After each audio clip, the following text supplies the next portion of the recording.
ఆది విషయం చెప్పాడు నాకు చాలా భయంగా ఉంది. కోలుకునే అవకాశం ఏమైనా ఉందా?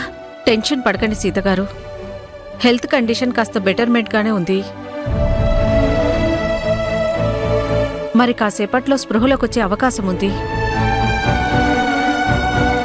మళ్ళీ మీకు స్ట్రిక్ట్గా వార్న్ చేస్తున్నాను.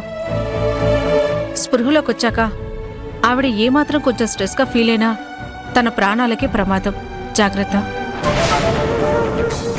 డాక్టర్, అలాంటి పరిస్థితి రాకుండా మేం చూసుకుంటాం.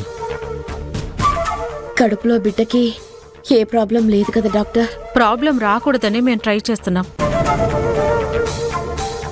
రేపు మార్నింగ్ కల్లా రిజల్ట్ వస్తుంది. I'll try my level best. కానీ తన కడుపులో ఉన్న బిడ్డ కండిషన్ పవిత్రకి పొరపాటున కూడా తెలియకూడదు.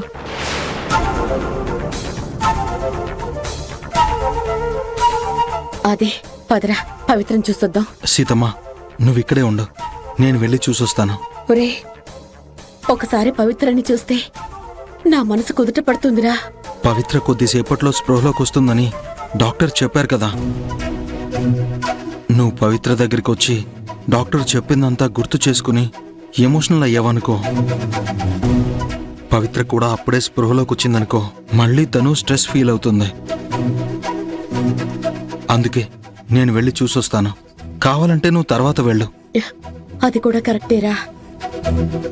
పవిత్రం చూస్తే నేను ఏడ్చేస్తాను. నువ్వే వెళ్ళు.